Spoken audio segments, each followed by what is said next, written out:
오늘은 아나니아와 삽비라의 이야기로 여러분과 함께 하나님의 말씀 나누기 원합니다. 아나니아라고 하는 이름은 은혜라는 뜻이에요. 그리고 삽비라라고 하는 이름은 아름답다는 뜻입니다. 아나니아 하면 여자 이름으로 이제 에나 아시죠? 에나, 헤나 다 은총이라는 뜻이에요. 맨 처음 구약 시대에서는 헤나라는 이름에서 왔고 이 이름이 이제 헬라식으로는 에나 이렇게 되죠. 그리고 이게 이제 남자 이름으로 될 때는 아나니아 이렇게 되는데 하여튼 이렇게 아나니아, 헤나, 아나 이런 이름들은 전부 은혜라는 뜻을 갖습니다.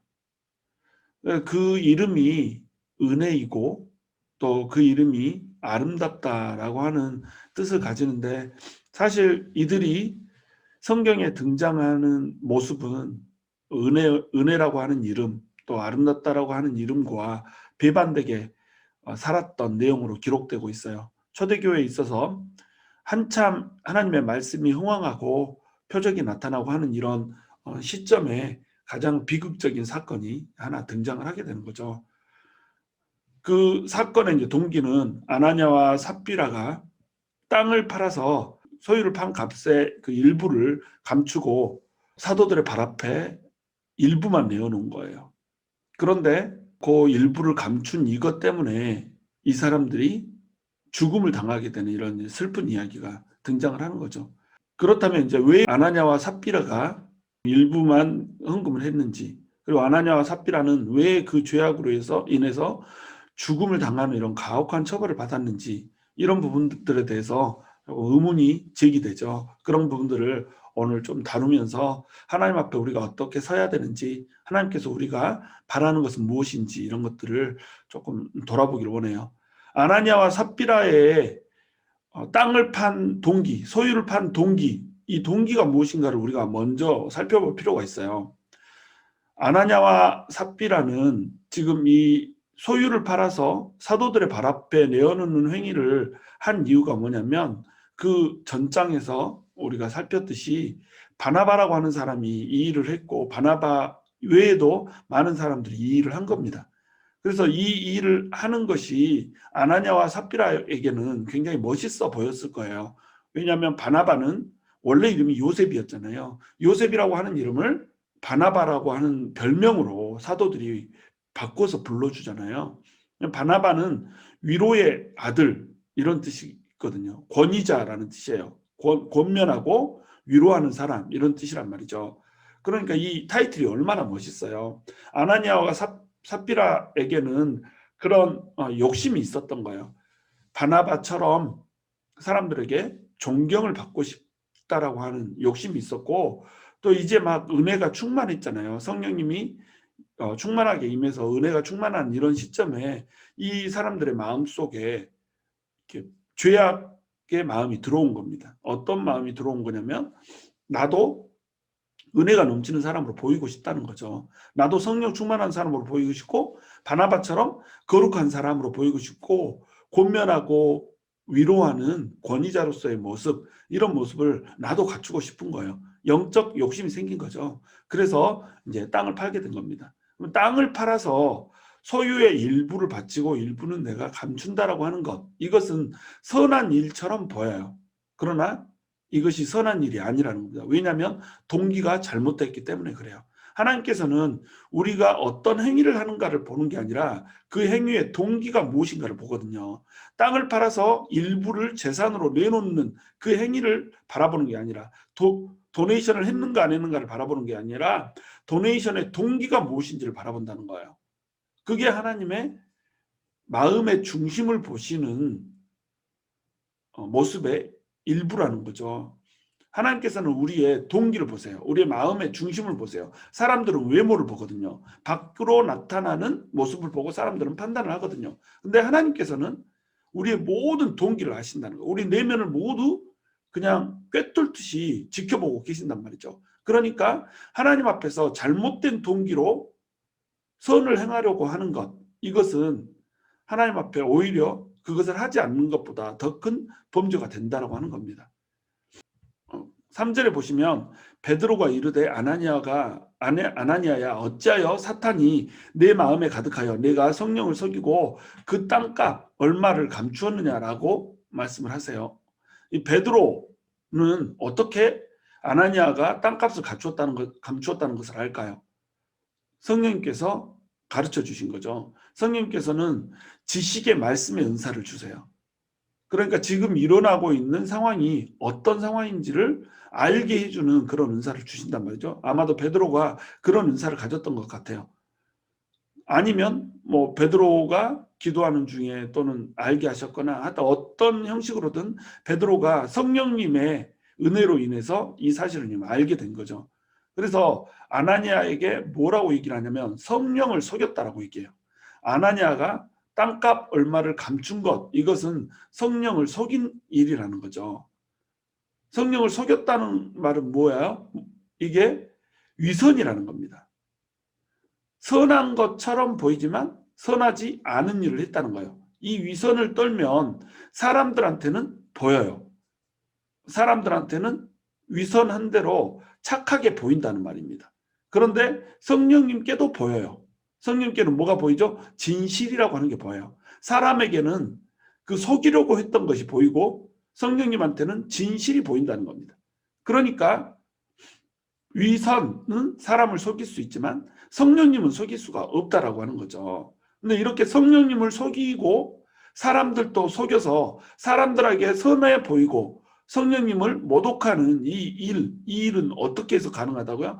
사탄이 마음에 가득해서 가능하다는 겁니다. 사탄이 내 마음에 가득했다는 거예요. 신앙이라고 하는 것은 마음 지키는 거거든요. 마음을 우리가 성령님께 내어드릴 수도 있고 사탄에게 내어줄 수도 있다는 겁니다. 아나니아와 삽비라는 분명 하나님을 믿는 사람이었어요. 하나님을 믿는 사람이었고 초대교회의 은혜 안에 들어온 사람이었어요. 성령님이 내주하셔서 구원을 얻은 하나님의 백성이었단 말이죠. 근데 하나님의 백성이어도 사탄이 그 마음을 얼마든지 장악할 수 있다는 겁니다. 그래서 마음을 내어드리지 못하면 구원을 받았다고 할지라도 사탄이 그 마음을 장악하여서 범죄하게 하고 성령님을 속이게 하는 이런 일들을 하게 한다는 겁니다. 그러므로 우리가 우리 마음을 지켜야 된다는 거예요. 날마다 우리 마음속에 틈타고 들어오는 그 성령님을 모독하게 하는 그 사탄을 우리가 배제를 해야 된다는 겁니다. 우리에게서 대적하고 쫓아내야 된다는 거죠. 그러니까 사탄이 하루에도 수백 가지의 죄악된 생각들을 우리 마음속에 지나가게 하세요. 새가 막 지나가듯이 지나가게 한단 말이죠. 새가 와서 내 마음을 지나가면서 내 마음밭에 있는 씨앗들을 하나씩 두씩 이렇게 쪼아먹고 뭐 이런 일들이 계속 벌어진단 말이에요. 그러나 그 새가 우리의 심령에 둥지를 틀게 하면 안 된다는 거죠. 내 마음의 새가 사탄이 둥지를 틀어버리는 순간에 우리 마음은 사탄에게 완벽하게 장악되어서 성령을 속이고 또 사람들을 속이려고 드는, 그래서 나의 영적 교만이라고 하는 위선이라고 하는 것을 만족시키려고 하는 그런 일이 벌어지게 된다는 겁니다. 그러므로 우리의 마음을 우리가 지켜야 된다는 거예요. 4절에 보시면 땅이 그대로 있을 때에는 내 땅이 아니며 판 후에도 내 마음대로 할 수가 없더냐. 어찌하여 이 일을 내 마음에 두었느냐. 사람에게 거짓말한 것이 아니고 하나님께로다. 이 위선이라고 하는 것은 사람에게 한 것이 아니라 하나님께 한 것이라고 하는 것을 명확히 하죠. 이게 그래서 이 헌금을 숨긴 거, 헌금하겠다라고 말해놓고 일부를 숨긴 거, 이것은 헌금 떼먹은 이야기가 아니에요. 아나니아와 삽비라가 이것 때문에 이제 죽게 되잖아요. 그러면 아니 헌금 좀 떼먹었다고 죽는다고 한다면 하나님이 너무 째째하지 않냐 이렇게 받아들일 수 있단 말이죠. 그런데 이것은 헌금을 떼먹은 이야기가 아니에요. 재산의 일부를 탐한 이야기, 탐욕에 대한 이야기 아니에요. 물론 그것으로 드러났죠. 그러나 그 이야기가 아니고 지금 이것은 하나님의 영광을 찬탈한 교만과 위선의 문제라는 거예요. 여러분 예수님께서 오셨을 때도 예수님께서는 간음한 여인도 용서하셨고 살인자도 용서하셨고 그 다음에 세금을 떼어먹었던 세리들도 용서하셨고 심지어는 귀신이 7명이나 들렸던 막달라 마리아도 용서하셨고 전부 용서하셨단 말이죠. 그런데 예수님께서 용서하지 못한 부류의 사람들이 있었어요. 이게 누구냐면 바리새인들이었거든요. 바리새인들은 위선이 있었던 사람들이에요. 선한 척, 거룩한 척 했던 거예요. 그러면서 자기의 범죄를 위장했던 거죠. 하나님을 속였고 사람들을 속였던 거예요. 이것이 왜 예수님께서 용서할 수 없는 범죄가 됐냐면 하나님께서 차지해야 될 그 영광의 자리를 사람인 피조물들이 차지하려고 했던 겁니다. 그러니까 이것이 교만이 된 거예요. 하나님이 가장 싫어하는 범죄, 이 범죄는요, 살인도 강도도 아니에요. 하나님께서 가장 싫어하는 범죄는 교만입니다. 교만. 인류 최초의 범죄가 교만이었잖아요. 아담과 하와가 하나님처럼 되고 싶어서 선악과를 범했단 말이에요. 지금 이 사건이 그 사건과 동일한 사건이라는 겁니다. 지금 아나니아와 삽비라는 내가 하나님처럼 되고 싶은 거예요. 내가 사람들에게 칭송받고 싶은 거예요. 사람들이 하나님께 영광 돌리고 하나님께 경배를 해야 되는데 그 영광과 칭송을 내가 대신 차지하고 싶은 거예요. 그러니까 땅을 모두 팔아서 그 일부는 숨기고 일부만 내놓으면서 뭐라고 얘기하냐면 내가 전부를 내놓았다라고 얘기하는 거예요. 그러니까 일부를 내놓지 않았어도 됐어요. 지금 아나니아와 삽비라에게 헌금하라고, 그래서 헌금하기 위해서 땅을 팔라고 얘기한 사람 아무도 없어요. 오히려 가난한 사람들은 헌금 한 푼 안 하고 헌금해 놓은 거 받아 먹으면서 살았었어요. 그것이 범죄가 되지 않았단 말이죠. 그러니까 땅이 있을 때는 팔든지 안 팔든지 아나니아 마음이었다 이거죠. 그리고 땅을 팔고 나서도 이것을 헌금하든지 자기가 쓰든지 이거 다 아나니아의 마음이란 말이에요. 헌금 안 했다고 해서 하나님이 너 잘못했다라고 얘기하지 않는단 말이죠. 그런데 이 헌금하는 것, 이 행위를 가지고 지금 아나니아와 삽비라는 뭘 하고 있냐면 하나님의 영광을 찬탈하고 있는 겁니다.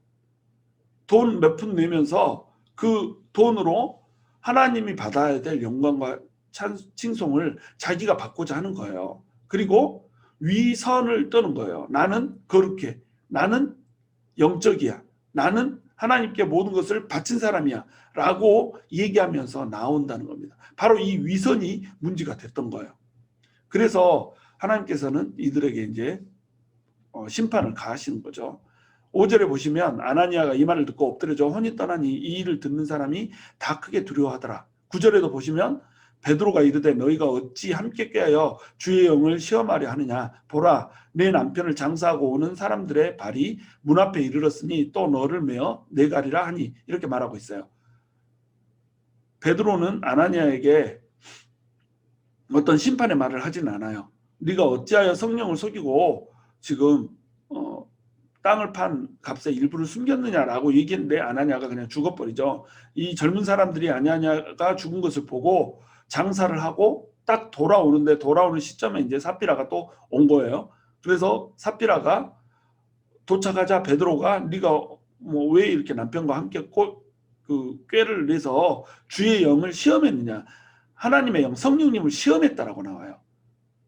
그러니까 그 말을 듣고 삽비라도 바로 이제 죽어버리죠.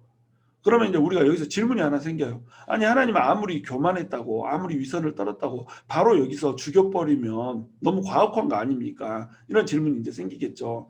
위선을 떨었던 교만했던 바리새인들 다 죽이지 않았잖아요. 죽이는 대신에 그들이 예수님을 십자가에 못 박을 때까지 예수님께서는 참으셨고 십자가에 못 박는 그 순간까지도 그들을 위해서 기도를 하셨단 말이죠. 저들을 용서하소서. 저들이 무슨 일을 하는지를 저들이 모르나이다. 이렇게 용서를 빌었던 예수님인데 지금 이 시간에는 아나니아와 삽비라를 지금 죽여버린 거예요. 그러니까 너무 과학하게 느껴질 수밖에 없는 거죠. 도대체 왜 이러셨을까? 우리가 이것을 이제 이해하기 위해서는 이 컨텍스트를 좀 알 필요가 있어요. 전체 내용, 앞뒤의 내용을 좀 알 필요가 있는데 지금 이 내용은 샌드위치 기법으로 쓰여져 있습니다. 다시 얘기해서 성령 충만하기를 성도들이 기도를 했잖아요. 이제 성전 미문에는 그 선천적으로 걷지 못하는 그분을 고치고 나서 이제 공회에 잡혀갔던 사도들이 돌아와 가지고 기다리고 있던 동료들과 함께 기도를 했단 말이죠. 기도하면서 기도한 내용이 뭐예요? 성령 충만하게 하여 주셔서 담대하게 하나님의 복음을 말하게 하시고 그 다음에 표적과 기사가 따라서 그 복음을 복음되게 해주세요 라고 하는 기도를 드렸단 말입니다. 그리고 이 기도가 이제 응답이 되는 거예요. 이 기도가 응답되는 그 사이에 지금 아나니아와 삽비라 이야기가 끼어들고 있는 겁니다. 하나님께서는 그 기도대로 성령을 충만하게 하셔서 복음을 담대하게 선포하게 하셨어요. 그래서 성령 충만함이 임했고 성령 충만함은 큰 은혜로 사람들을 덮었던 겁니다. 그러니까 큰 은혜를 받은 사람들은 어떻게 했어요? 자기의 물건들을 자기의 것이라고 말하는 사람 없이 전부 다 물건을 팔아서 함께 통용하는 사랑을 베풀었단 말이죠. 성령 충만이 사랑으로 이어졌어요. 그리고 아나니아와 삽비라 이야기 다음에는 성령 충만함으로 사도들이 행하는 그 사역 가운데 표적과 기사가 따랐다라고 얘기해요. 그러니까 성령 충만함이 오면은 사랑하게 되고 표적이 따르게 되는 그 능력이 임한다라고 하는 것. 사랑과 능력의 이야기 사이에다가 아나니아와 삽비라 이야기를 삽입을 한 겁니다. 그래서 성령 충만함으로 교회가 쭉 성장해 가고 있는데 이 교회 공동체 은혜만으로 하나님의 그 담대함을 주는 성령 충만함으로 성령께서 주도하시는 그 사역을 해가는 이 틈에 아나니아와 삽비라가 혹 끼어들어버린 거예요. 그래서 성령 충만하게 사랑과 능력을 베풀면서 가려고 하는 이 교회의 물줄기에 더러운 똥물을 찌끄러버린 겁니다. 오염을 시켜버린 거죠. 이 오염을 시키는 이것 때문에 이제 형벌을 가하게 되는 겁니다. 그렇다고 해도 좀 이해가 안 되죠. 아무리 그렇다고 해도 이렇게 용서를 할 시간도 없이 죽여버리면 어떻게 하느냐. 이것이 하나님께서 원하시는 잣대라는 거예요. 하나님께서 원하시는 잣대는 하나님의 영광을 찬탈하지 말라는 겁니다. 극도의 순결함을 가지라는 거예요. 하나님께서 원하시는 잣대는 성도들이 거룩하게 정결하게 하나님의 영광 침탈하지 않고 자기의 본분 지키면서 은혜 가운데 하나님의 나라 생각하면서 살아가라는 거예요. 이렇게 살지 못했다는 겁니다. 그러면 이렇게 살지 못하는 사람은 다 죽었어야 되잖아요. 방금도 예를 들었듯이 바리새인들 죽었어야 됐잖아요. 죽지 않는단 말이죠. 이 시대로 돌아와 보면 우리가 얼마나 이런 비슷한 범죄들을 하고 삽니까? 우리가 영적으로 보이기 위해서 성경을 막 통달한 것처럼 이렇게 사람들한테 보이고 싶어 하잖아요. 우리가 영적으로 보이고 싶게 하기 위해서 엄청나게 많이 기도하는 사람인 것처럼 보이려고 시도를 하잖아요. 들리지도 않는 하나님의 음성이 들리는 것처럼 속이고 또 성경을 막 한 번도 처음부터 끝까지 읽어본 적이 없는데 3독 10독 한 것처럼 속이고 내가 열심히 하나님의 나라를 위해서 헌신하고 헌금하며 봉사하는 사람인 것처럼 우리를 위장하잖아요. 그래서 아우 김 집사님, 아우 이 장로님 막 이런 식으로 사람들의 눈에 보이게 위장을 한다는 겁니다. 이런 식으로 사람들의 눈에 보이도록 위장을 하면 하나님은 속일 수가 없다는 거예요. 사람은 속일 수 있죠. 그래서 사람의 칭송들을 막 받아요. 우리가 이런 범죄들을 얼마나 많이 하냔 말이에요. 우리가 헌금을 하겠다라고 해놓고 이거는 내가 책임지겠습니다라고 해놓고 헌금하려고 보니까 아까워. 그래서 그 중에 일부만 하는 행위, 이런 행위 우리 계속 하잖아요. 이 아나니아와 삽비라는 다름 아닌 우리라는 거예요. 우리는 은혜를 받았고 그리고 하나님께서 우리를 아름답다라고 칭해준 자란 말이에요. 우리는 은혜 받은 아나냐요 아름답다라고 칭함을 받은 삽비라란 말이죠. 그런데 아나냐와 삽비라가 하나님이 원하시는 잣대대로 살지 못하고 하나님께 영광 돌리면서 살기보다는 내 영광을 위해서 하나님을 이용해 먹고 사네. 그러면 하나님께서는 그 죄악을 용서할 수가 없는 겁니다. 사실은 우리가 죽어야 되는 사람들이라는 거죠. 근데 우리는 죽지 않고 살아가고 있어요. 왜 죽지 않고 살아가는가? 은혜 때문에 그렇다는 겁니다. 그런데 이 시대는 어떤 시대냐면 새 시대를 열어가는 아주 중차대한 시점인 거예요. 다시 얘기해서 율법의 시대, 구약의 율법이 쭉 흘러와서 유대교를 통한 율법의 시대, 이 시대가 끝나고 이제 복음의 시대, 은혜의 시대가 왔다는 거예요. 교회의 시대가 왔다는 거예요. 사역이 교회를 통하여서 하나님의 나라가 세상 가운데로 펼쳐져 가는 이 시대, 새로운 시대가 열렸단 말이죠. 새로운 시대를 여는 그 도구, 툴, 이게 뭐냐면 바로 교회란 말이죠. 교회가 캐스팅돼서 주인공으로 서서 이제 새로운 시대의 주역으로 일하게 될 텐데 여기에 교회에 불순물이 끼어들어가네. 첫 시대를 열어젖지는 이 시대부터, 이 시점부터 지금 범죄가, 내부의 이 범죄가 교회를 망가뜨리고 있는 거예요. 외부의 핍박보다 더 위험한 게 내부의 죄악이거든요. 교회는요, 외부의 핍박 때문에 절대 무너지지 않아요. 외부에서 핍박이 오잖아요. 교회는 더 강해집니다. 그런데 내부에서 범죄가 생기기 시작하잖아요. 이 범죄는 누룩처럼 퍼져서 교회 전체를 망가뜨려 버려요. 초대교회, 이제 교회 시대를 시작하는데 만약에 어떤 범죄가 틈타서 이 누룩처럼 범죄가 퍼져버리면 어떻게 되겠어요? 교회 전체가 망가져 버리는 겁니다. 첫 단추가 잘못 끼어지는 거예요. 그러니까 하나님께서 이 사람을 심판을 했던 겁니다. 마치 가나안 정복 시대에 아간의 범죄와 똑같은 거예요. 아간이 시날산의 아름다운 외투 한 벌과 뭐 금과 은을 여리고성에서 빼오잖아요. 여리고성은 첫 번째로 가나안 땅에서 정복되는 정복의 첫 열매이기 때문에 하나님한테 드리라고 그랬거든요. 그 안에 있는 물질은 아무것도 손대지 말고 전부 다 파멸시키라고 그랬거든요. 왜냐하면 첫 열매니까 하나님한테 다 드리라는 거였어요. 근데 아간이, 사탄이 그 마음을 장악한 거예요. 그래가지고 시날산의 아름다운 외투 한 벌과 금과 은을 숨겼어요. 자기 장막 밑에 숨겼죠. 그리고 아간은 돌에 맞아서 죽게 되는 이런 비극을 맞이하게 된단 말이에요. 그러면 아간이 한 것은 도둑질이었잖아요. 도둑질인데 왜 도둑질한 아간의 범죄를 돌로 쳐서 죽이는 걸로 하나님께서 갚았겠냐 이거죠. 그 수많은 사람 중에, 수많은 역사들 중에 도둑질한 사람이 얼마나 많겠어요. 그 사람들 다 돌로 쳐서 죽인 게 아니잖아요. 이 시대가 중요한 시점이었던 겁니다. 다시 얘기해서 출애굽 광야 시대, 출애굽에서 광야를 돌던 시대에서 지금 가나안 정복 시대로 넘어오는 시대인 거예요. 시대가 바뀌는 겁니다. 새로운 시대가 시작되는 거예요. 이제 하나님의 나라라고 하는 그 이스라엘이 공식으로 자기 땅에서 출범을 하는 이 시점이라는 거예요. 하나님의 전쟁이 시작되는 바로 이 시점인데 이 중차대한 시점에 아간이 하나님의 것을 탐해버린 거예요. 하나님께 드려져야 되는 것을 찬탈해버린 겁니다. 그러니까 아간이 돌에 맞아서 죽어버린 거예요. 이 아간이 죽은 사건과 지금 아나니아가 죽은 사건은 공통 분모가 있다는 겁니다. 이게 뭐예요? 새로운 시대에 하나님의 것을 찬탈을 한 겁니다. 그러니까 죽어버린 거예요. 하나님께서 심판을 한 거죠. 근데 차이점은 뭐냐면 아간은 이스라엘 백성들에게 직접 돌로 쳐서 죽게 만들었어요. 심판자가 누구예요? 사람이었어요.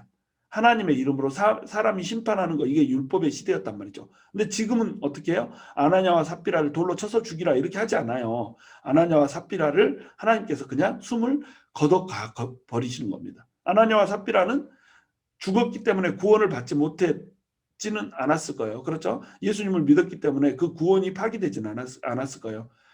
그래서 이 교회 전체를 범죄로 끌고 가려고 하는 그 씨앗을 하나님께서 데려가셔서 믿었기 때문에 그 은혜로 구원은 주셨을 거예요. 그러나 이 세상에서는 심판을 하나님께서 하셨단 말이죠. 그것도 어떻게? 직접 하셨다는 거예요. 왜냐하면 지금은 이제 사람이 심판하는 그 율법의 시대가 아니라는 거죠. 하나님께서 모든 것을 심판하신다는 거예요.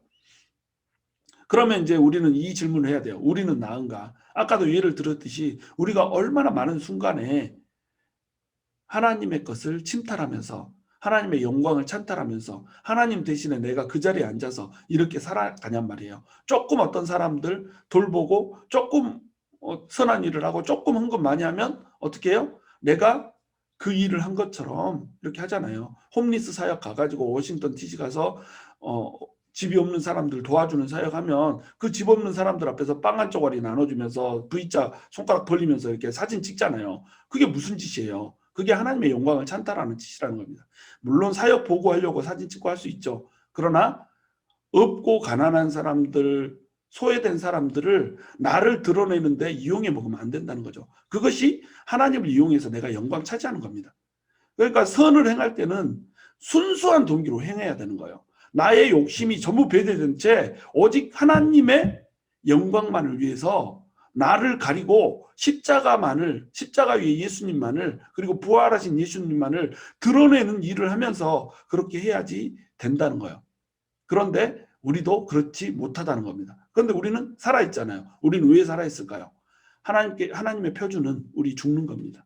하나님의 표준은 우리가 살아있을 수 없어요. 하나님과 죄악이 공존할 수 없으며 빛과 어둠이 공존할 수 없어요. 그러나 우리는 왜 살아있죠? 바로 하나님의 은혜 때문에. 하나님께서는 우리를 오래 참으시고 우리의 범죄를 범죄로 보지 않으시고 예수 그리스도의 피로 전부 도말하면서 그 은혜를 한량없이 우리에게 부어주고 있다는 겁니다. 이거를 참고 있는 하나님의 심정이 어쩌겠어요? 죄를 참아 볼 수 없는 하나님의 그 심령이 어쩌겠어요? 고통스럽고 괴롭겠죠. 토할 것 같겠죠. 구역질이 나겠죠. 그러나 그 모든 것들을 참으시고 우리를 죄 없다 해주시는 것이 바로 우리 주님의 사랑이라는 겁니다. 그 주님의 사랑 앞에서 우리가 어떻게 서야 될까요? 우리가 하나님 앞에서 정말 어떻게 서야지 하나님을 기쁘게 할 수 있을까요? 하나님의 은혜를 받았으면 우리는 하나님의 기쁨이 되어드려야 되지 않겠어요? 그 은혜를 악용하는 자리에 서면 안 되겠잖아요. 이제 새로운 시대가 옵니다. 지금 새 시대가 오고 있어요. 그 새 시대는 뭐예요? 마지막 추수의 시대예요. 이제 영혼들을 마구마구 추수해야 되는 시점이 지금 밀려들고 오고 있어요. 이 새로운 시대에 우리 어떻게 살아야 되겠습니까? 하나님의 기쁨, 예수 그리스도의 꿈, 비전, 이런 것들을 이루어드리는 그런 삶을 살아야 되지 않겠어요?